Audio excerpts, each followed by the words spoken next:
Rod Sims, very warm welcome to the Digital Markets Research Hub. It's a pleasure and an honor to host you here.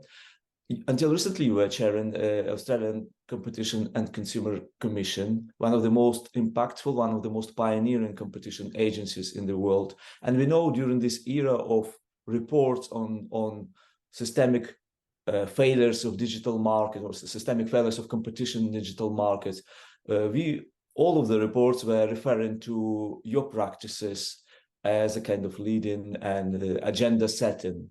So my first question is, where did you take the inspiration and motivation to introduce such paradigmatic regulatory reform in the area of digital markets in terms of ex ante toolkit? Well, I've been involved in public policy for a very long time, way before I became chairman of the ACCC. And public policy to me is all about making change for the public good. So that's always what's motivated me. The idea for the News Media Bargaining Code came from things I've been involved with in terms of regulation of infrastructure, which follows a bit of a similar model. But really the motivation is to bring about good public policy. That's always what has motivated me in any way you can. And okay, when we talk about this flagship initiative, namely the 2020 amendment to the Australian Competition and Consumer Act in terms of introducing the news media and digital platforms mandatory bargaining code, also known as publisher code. Can you explain to us the key parameters, the key elements of the mechanism itself? Because it looks that many jurisdictions in the world, including the UK, Canada, and some others, do follow this mechanism. So what is the kind of law and economics or behavioral trick which you have discovered or somehow internalized into this mechanism? Yeah, so there's three components to the code that matter. Nothing else really much does. One is that the companies captured by the code have to negotiate in good faith, and failing that, they are then forced into arbitration. I'll come back to that. Secondly, that this isn't a must-carry regime. We're not forcing digital platforms to in any way carry news, but if they carry any news at all from anywhere around the world, then they're caught by the code. So it's not just Australian news, it's any news all around the world. And thirdly, collective bargaining. If the small players want to get together to collectively bargain, they can. Now, the underlying logic of it is it's trying to bring about commercial deals which would otherwise not occur. I mean, you cannot do a commercial deal when there's one-sided bargaining. You know, Google is 95% of search. They don't need any media company in particular. They could do a deal with just half the media companies and they'll get what they want. So it's impossible to do a commercial deal with Google because it's one-sided. They're pretty close to a monopoly, and you just physically cannot do a commercial deal with a monopolist. It will always be on their terms, a one-sided deal, therefore not a commercial deal. So the key issue here is you must negotiate, but in the end, if that doesn't get anywhere, you're forced into arbitration. Now, that means that you've evened up the bargaining power a lot. I'm not saying completely, but if you're negotiating with a monopoly, they can disregard anything you say. If you're negotiating with a monopoly, however, and you can take them to arbitration, then they have to listen to you. Then they have to pay attention, because really no one wants to have a commercial outcome decreed by an arbitrator. much better to do a deal than run the risk of arbitration. So the arbitration mechanism is absolutely fundamental. Without that, there's nothing there. And as I say, all three components are fundamental. Arbitration's fundamental to even up the bargaining power. One in, all in is fundamental so that a couple of players don't get picked off. And collective bargaining is fundamental because some of the smaller players will need to band together. And after all, that's just common sense to allow them to do that. So those are the three components, and that's the driving logic for them. And I imagine I will revert back to the mechanism, trying to decode the key elements of the code, so to say, in a minute. But I'm just chronologically, I try to somehow to visualize this significant or paradigm shift in terms of how the business models of the largest platforms is being organized. I imagine getting such a news would be quite, eye-opening and perplexing for them. What was their response? Did you notice differences? Did you notice different strategies? We are talking mainly about at the moment, about two largest media intermediaries, so to say, in Australian context at least. So did they respond similarly, or did you notice something which we might maybe learn from this kind of, again, behavioral techniques? So you're right, we're dealing with Google and Facebook, which is now Meta, but at the time it was Facebook.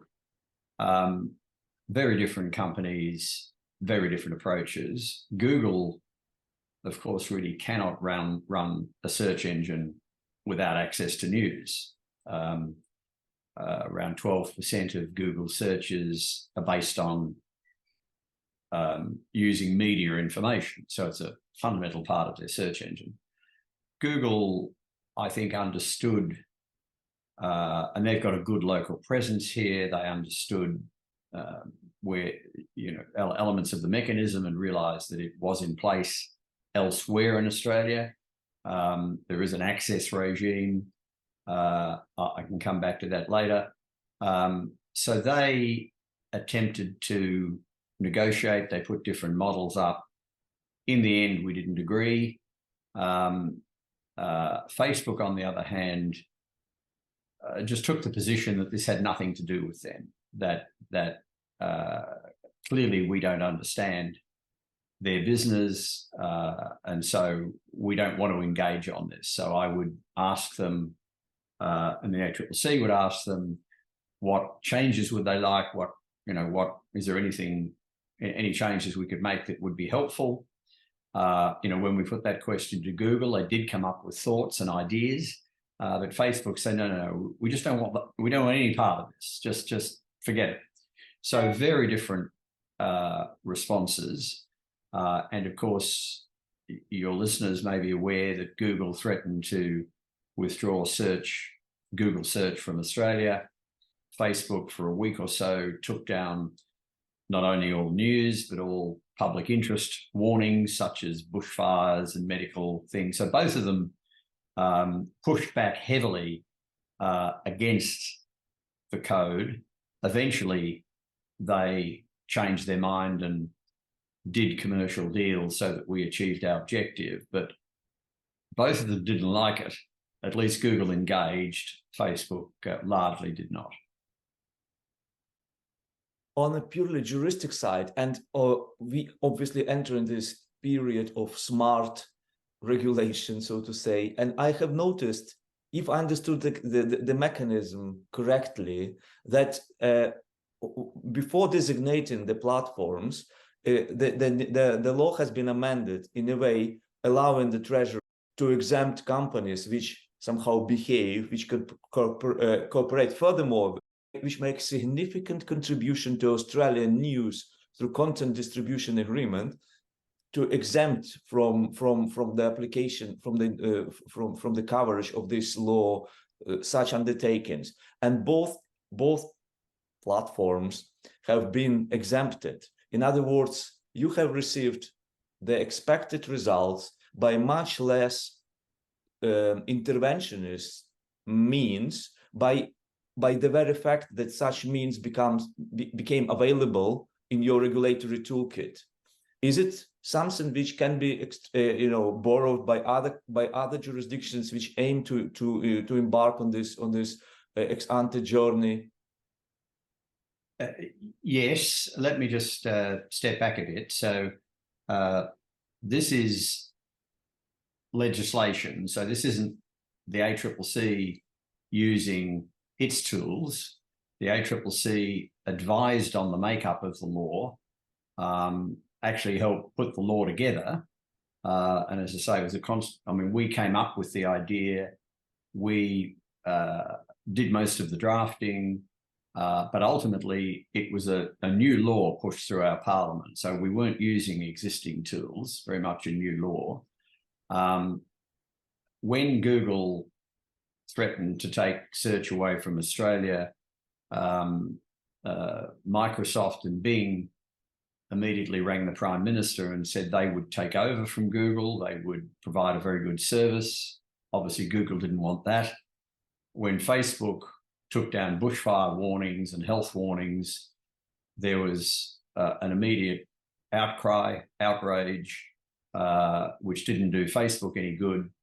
And so both of them backed down on those original threats. But a key issue for them was that they did not want to be designated under the law. So the law exists, but the minister responsible for financial affairs in Australia, called the Treasurer, has the power to, he's the one who has to designate. And in deciding whether to designate, he judges that contribution. So in those discussions the Treasurer had with the Chief Executive of Microsoft and the Chief Executive of then Facebook, now Meta, he sensed that they really did not want to get designated. So we in Australia just kept our eye on what the objective was. The objective all along was commercial deals getting done. Yes, under the threat of arbitration, but arbitration wasn't the objective, that was the threat. It turned out that rather than arbitration being the threat, designation became the threat. So they had to do enough deals to avoid designation. And as it happens, Google, in essence, has done deals with every eligible media company in Australia, and Facebook has done deals with media companies that I think employ more than 85% of Australian journalists. So our objective was commercial deals. That's what we got. The media companies were quite happy with the deals. So our objective was completely met. So as you say, it wasn't arbitration, it wasn't designation, it was getting the deals done. So I think the lesson is keep your eye on the objective. You're not interested in regulating per se. You're interested in what's the objective you're after. And as long as you keep your eye on that, when this idea came up, the Treasurer was very happy with it. He asked me for my opinion, and I said, this is absolutely fine. What we want is the commercial deals. Whether they're designated or not doesn't matter. It has allowed Google and Facebook to go around the world and say the Australian law doesn't apply to them. That's fine. Anybody who's studied the history knows that they only did the deals they did, worth well over, I mean, significantly more than 200 million Australian dollars a year. They only did those deals because of the law, the News Media Bargaining Code, which is the law of the land. And as we observe the global regulatory landscape, the very mechanism which underpins this arbitration system, we call it final offer mechanism. There are obviously some other labels, is very interesting, and we know that other jurisdictions follow the UK in its Digital Markets Competition and Consumers Bill is currently expanded the mechanism. So we are talking not about you mentioned it on other occasions that it's not about kind of copyright compensatory.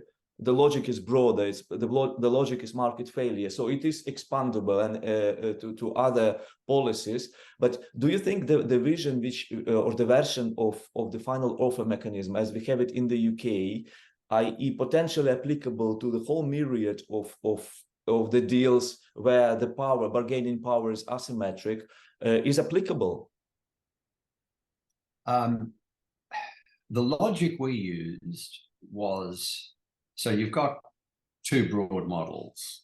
One is commercial arbitration as it's normally done, where both sides negotiate, and if they can't agree, it goes to the arbitrator, and the arbitrator decides. Now, in those sorts of arbitrations, what you find is one party will come up with a very large ask, and another one will come up with a very small ask, and the arbitrator really has to work out what the right answer is. Here, there's very little information around.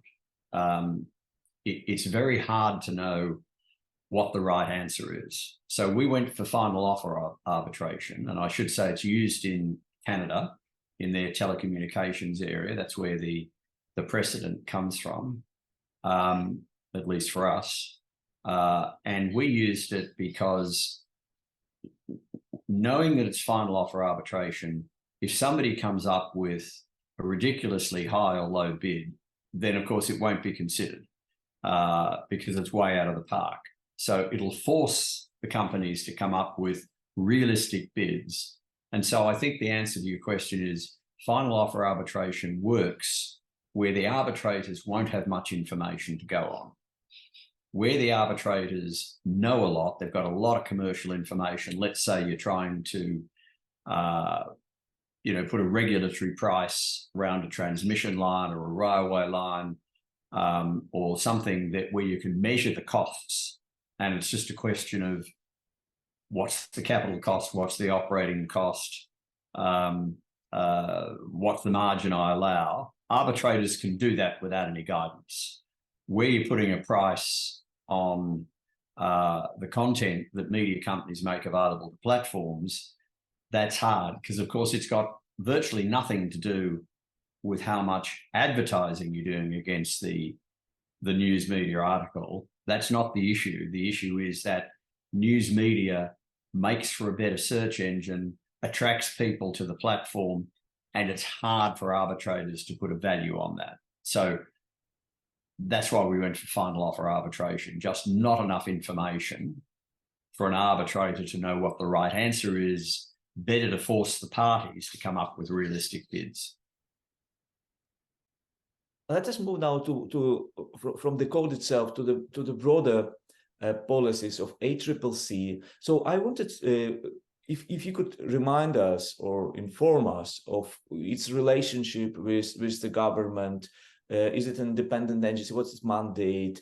And if we draw analogy, would it be more similar to DG Comp, European Union, or CMA UK models? I can describe happily how it works. So the ACCC is independent. You really cannot be political if you're, I have no political affiliations. I've been involved in public policy, but nobody knows how I vote when I go into the polling booth. The chair gets appointed, and there's usually 5 or 6 other commissioners get appointed by the Governor-General on advice from the government. But usually they're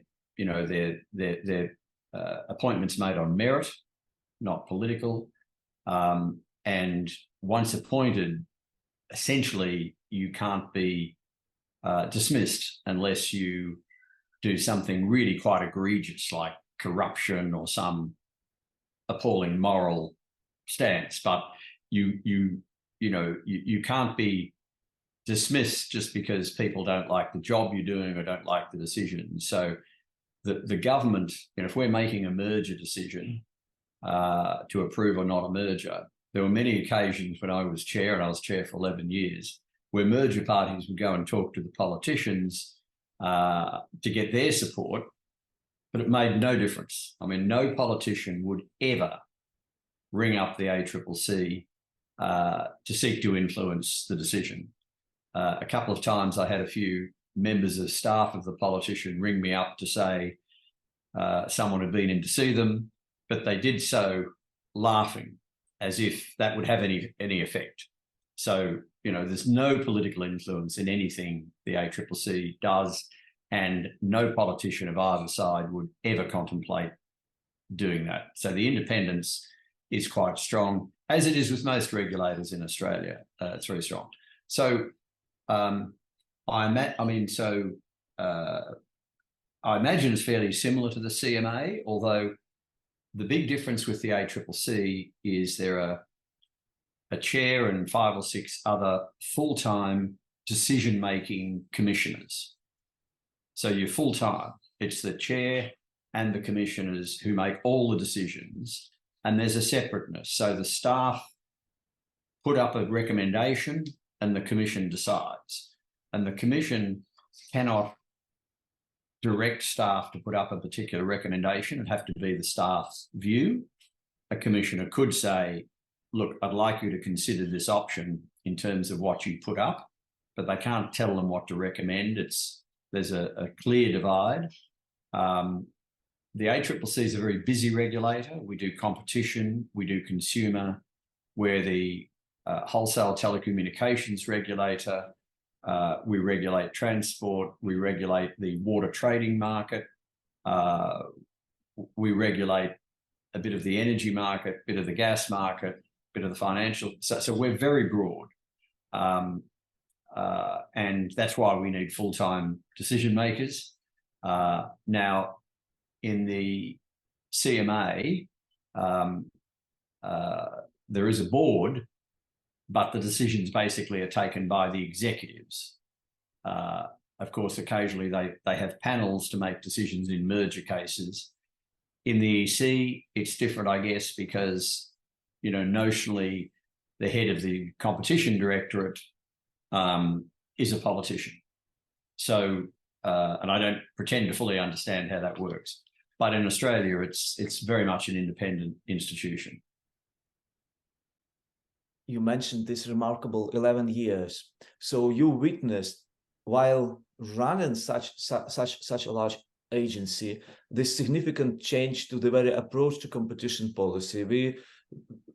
We were in the period where the independence from the government would somehow imply complete insulation from any external information which is not transposable into complex mathematics, so to say, would be considered as a noise which obscures the clarity of almost axiomatic decision-making process. Now with broadening the mandate and broadening the expectation and engaging in this kind of more hybrid forms of policy making, we obviously understand that you by even selecting cases or by getting broader discretion in enforcing something ex ante, and if I may ask you to combine in your answer also, does Australia consider something comparable to the DMA and DMCC? I know that there was a regulatory reform report where some suggestions have been mentioned.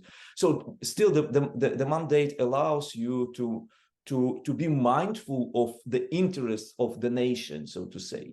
So how do you convert this interest into the vocabulary of competition policy? Is it something which you do intuitively as a kind of a responsible person, or there is something where you are expected to get this information? Can you visualize it a little bit if possible? Yes. So we are the Competition and Consumer Commission. So we do both competition and consumer. We take consumer very seriously. Quite clearly, the size of the companies we take consumer action against is way, way bigger than the companies we take competition action against. Because if we find there's been a cartel, there's collusion, they may be quite small companies who are colluding, yet we will still act.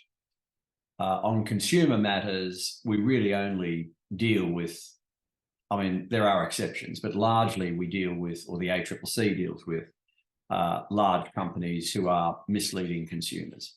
So we have our standard work of enforcing competition law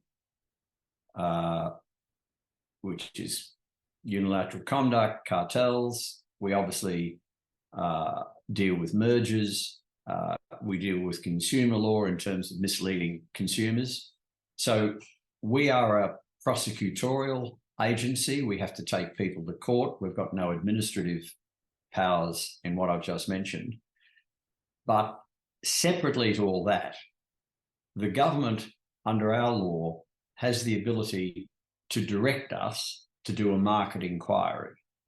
And what they're doing, and when they do that, that unlocks our information gathering powers. So we then, much like in a competition case, we can issue information notices and get information, which is what we did in relation to Google and Facebook to find out, for example, that 12% or whatever the number is, I can't remember it too well now, of searches involve media. And so there, what the government is doing is using our skills to give them policy advice. So the Digital Markets Inquiry was just that. It was an inquiry requested by government. We gave them 23 recommendations. One of those was the News Media Bargaining Code. They said, well, you've recommended it. Could you please draft it? So we did. So yes, this was public policy using the skills of a competition and consumer regulator. And those skills are really quite profound. You won't get market analysis skills as good in any country as the competition regulator will bring to bear. So government recognised that and so used our skills. They gave us directions to do inquiries in electricity, gas, financial services. I'm sure I've forgotten a few. And banking, well, I've said financial services. So a range of, agriculture was another one, where we give them public policy advice. They can take it or not. Usually they follow a fair bit of it because they've taken the time to direct us to do this inquiry. When they do that, we always negotiate with them the terms of reference. But once the terms of reference are done and we are given the direction, then that's it. The government doesn't hear from us again until we give them the inquiry report. Doesn't mean we won't talk to government departments. We may, I suppose, even talk to a minister every now and again. That can happen, but it's our report. We bear responsibility for it. The government has no obligation to implement it. So there's these two parts to what the ACCC is. And so the News Media Bargaining Code, just going back to that, is us giving policy advice and then being asked to draft the law. Now, that's unusual, but we had the knowledge. And we did that in consultation with the Treasury Department and the Department of Communications. Now, the ACCC is continuing its digital work. It has recommended that a year ago, I'd left by then, but I knew what was coming, recommended that the ACCC have similar powers to something like the DMU, the DSA in Europe, and the special market status regime that is being considered in the UK. So we were looking at both, and we gave that advice, and we're yet to see what the government's going to do with it. The government may ignore it. The government may give the ACCC those powers. I'm not sure yet. It still has not been decided. As a follow-on question, what you would be doing with this power? What would be the end goal? If you are, imagine that you have this kind of demiurgian competences, how would you expect the performance indicators of successful recalibration of competition in digital markets? Well, let's be clear here. A bit the same as the DMU in Europe and the special market status regime, these are not competition law, right? These are regulation. And so we just need to keep that very clearly in our minds, right? Competition law, as we all know it, don't collude, don't preclude your competitors, don't have a merger with substantially lessens competition. That's competition law. This is regulation, and it could be regulation that in a policy sense improves the prospect for competition. It could be regulation that deals with scam behaviour and discrimination behaviour, much like the DSA does in the EC. But it could be regulation, just to give you a simple example. At the moment, if you're an app on the Apple App Store, you're not allowed to tell your users that if they want to buy a product from you, you could just go to their website and get it a lot cheaper than you'll get it by going through the app, because you don't have to pay the 30% fee that Apple charges to use Apple Pay. So having a rule that says, no, you can't preclude Apple, you cannot preclude the App Store from telling consumers about that alternative. Now, I'm just using this as a made-up example, but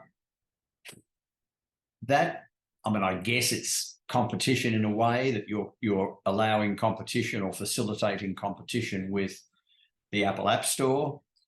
You could say it helps consumers because instead of a 30% fee, it may be a 2% fee. But it is ultimately a regulation designed to deliver a public policy outcome. And just to put it another way, when governments regulate what a transmission line can charge or a railway line can charge the users, that's not promoting competition. That's not dealing with misleading consumers. That's just saying, well, you're a monopoly, you can charge anything you like, and we don't want that to happen because we think it'll have adverse economic consequences. So usually regulation is dealing with a market failure. That's what the News Media Bargaining Code did, and that's largely what the regime the ACCC is recommending would do. That's what the European DMU and DSA would do. The German regime, of course, I think it's Section 19A was the first one that did this. And then, of course, you've got the SMS regime in the UK, which may well become law next year. So it is regulation. And, there's consumer law, there's competition law, and then there's regulation. As I say, it has as its sort of underlying objective trying to approach competition. But let me put it another way. A big choice that these regulators have to make is how much are they regulating as if one of the digital platforms is a monopoly, in ways that perhaps assume it will continue to be a monopoly, versus how much do you regulate to allow competitors to emerge so that the market share of the dominant player goes down and you get competition in the market. Those are judgments that the EC will have to make, the UK CMA will have to make, and if the government ever gives the ACCC the power, the ACCC will have to make. But it's very much, as I say, regulation, and there's going to be very difficult judgments involved. Let us move a little bit to the UK context. We know that you've been designated with an important advisory status to the CMA, and you obviously monitor closely the development with the bill, Digital Markets Competition Consumers Bill. And one of the most turbulent questions, because we understand that the stakes are so high and the implications of the selected road would be significant, is the standard of judicial scrutiny, which the decisions of the CMA will be subject to the standard varies from judicial review, light touch, and purely administrative analysis to full merits review, not engaging into details of the juristic mechanics. I wonder from your experience as a chairman of ACCC, how complicated the daily work of the agency could be with facing endless or many or various trials in the court? Is it something we should take as a part of your job description, or it's something which can really impede and slow down the whole process? Look, speaking generally, I mean, I've got a very high-level role with the CMA, and that's only just starting because the regime is not in place yet. But a regime that is in place is the DMA, as you know, and the DMA will designate certain companies. They can appeal that to the court. The EC might then say, we think you're not complying with the Digital Markets Act. That again could see them in courts. So I don't know about the SMS regime because, as I say, it hasn't started, but I would imagine it and the ACCC regime as well, there will be a lot of court challenges, and that will slow things down initially. But I think over time, once you've had a few challenges, the law will start to be clearer, and so you'll get enough precedent that people will know a lot better what's really challengeable and what's not. So I imagine in the early days, a lot of things will get challenged, but over time, I think that will fall away once the parameters around which court judgments are made are much better understood. So I think it's inevitable with new law that you get challenges. Certainly in Australia, when we've had new laws of a regulatory nature, they get challenged considerably. But over time, that settles down. And sometimes that settles down just because the law gets better known. Sometimes the government steps in and says, look, this is causing confusion, so we'll refine the law. We mentioned, or we discussed, the vertical relationship with the government and broader public policy mandate, but there is also a horizontal relationship with your peer regulators who regulate other sectoral aspects of digital economy or digital society. And you have this Australian Digital Platform Regulators Forum, which exists already. We in the UK have introduced very recently a Digital Regulation Cooperation Forum. You obviously, within the ACCC, you have broader mandate as well, which covers various aspects. Do you find fine-tuning this communication or this dialogue or multi-log between different agencies a challenging task? What are the main miscommunications, and what is the main potential for such a dialogue? Oh no, we find it very easy. Australia is a pretty small country, 26 million people. Most of the regulators live in Sydney or Melbourne or Canberra. We know each other very well. Our regulators forum was a little bit a copy of what you've got in the UK, but we're already talking. So, you know, we've got a privacy regulator, we've got a communications and media regulator, we've got an e-safety regulator, and all of us have got different skills. And we've found the decisions around cooperation very easy. So we'll sit down and say, you know, here's a case. We took one, a consumer law case against Google, which we won, for misleading consumers. It was misleading consumers over a privacy issue. Some people felt it should have been taken by the Privacy Commissioner, but we and the Privacy Commissioner readily agreed this was straight down the line consumer law, consumers were misled.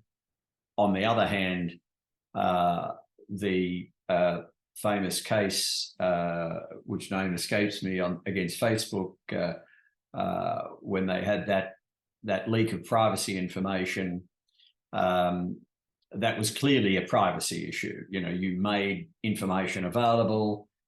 No, I mean, you weren't misleading consumers, you just made privacy information available. So very easy to agree that that's quite simply a privacy matter. So all the regulators are very busy and are very comfortable for the regulator that's closest to it to make the decisions.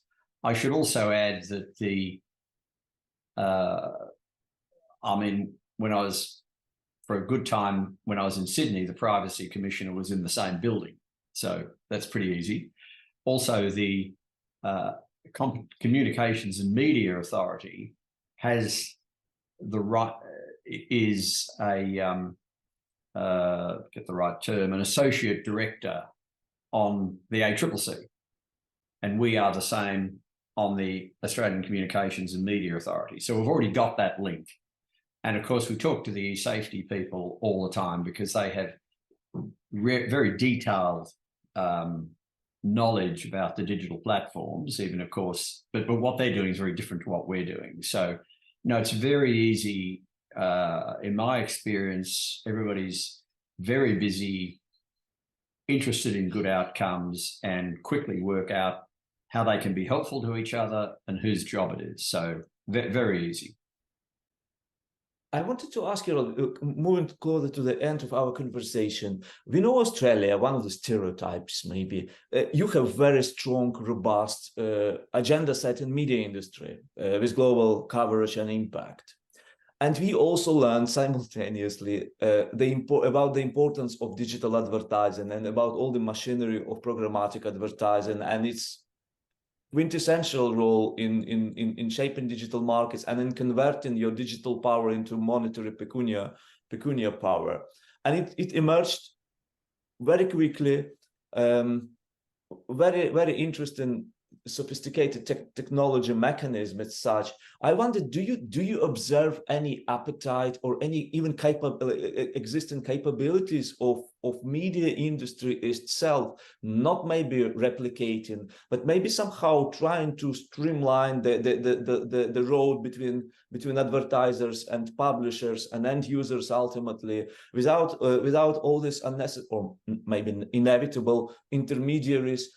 And maybe if there will be some cooperation between them, how should we in competition policy look at this cooperation agreements maybe? Oh yes, I mean, look, it's the media companies in different ways rely on getting money from advertising and digital advertising. They find it pretty hard to do that without involving Google. Right? Google dominates the ad tech sector. So if you go to a website and you're looking for running shoes, let's say you go to a website that belongs to your favorite football team, which I do quite a lot. And it may work out that the ad tech within seconds or less than a second works out what's the right ad to give to you. Now, Google dominates that technology. And so most of the media companies feel that they can't get the best out of their advertising without involving Google. So one of the big issues that the DMU is going to have to deal with, the ACCC, if it gets the power, will have to deal with SMS regime, is what do you do about the ad tech market where Google is about 90% of the market? So usually Google will act for the football website, it'll act for the running shoe seller, and it will control how the whole exchange works. So media does want to get involved in advertising, but they find that a lot of the benefit is taken by the fees charged by Google. So that's a really complex issue. So there are allegations made about anti-competitive conduct by Google. I emphasize allegations. Of course, there is a court case being taken by the DOJ in the United States on all this. I think the EC may be doing something. I just can't remember now. I'm a bit out of touch now, but but they're hard issues to deal with through traditional competition law, because when a company is so entrenched in so many different ways, picking up one legal issue doesn't really solve the problem. So it can be difficult. So that is I think the media companies would say, in my experience, the news media bargaining code was important to deal with one issue, and we'd like some form of regulatory solution on the ad tech side to help us improve the money we get from advertising. And we have this tradition of ending the conversation with asking the guest to provide some recommendations to students, and it could be more kind of on personal level, and could be more on kind of strategic. Where do you see the main expertise is moving? What skills, what capabilities they have to develop and practice during their undergraduate and postgraduate studies? What would be your recommendation? My dominant recommendation is always do what you think you'll enjoy, because only if you enjoy it will you do it well. Never take something or study something because you think it might help you in 5 years' time. You'll have a miserable time for 5 years. You won't do it very well. It won't end well. So, obviously think about it with your head, but ultimately follow your heart. And I think these days, it's always good to get a broad range of skills. Obviously, these days you need deep skills in certain areas, but don't completely dive down the rabbit hole. Try and see how the skills you're acquiring can have wider applications and how you can play in a wider area. And of course, the generative AI issues are, I think, going to be huge. We can already see some people saying it's going to bring the end of civilization, other people saying it's going to be the only source of future productivity gains. But it's a huge issue going forward. So if that captures your imagination, I think that would be a wonderful area to work on. Rod Sims, thank you very much indeed for your availability and for sharing your great ideas with us. Thank you. I enjoyed the discussion.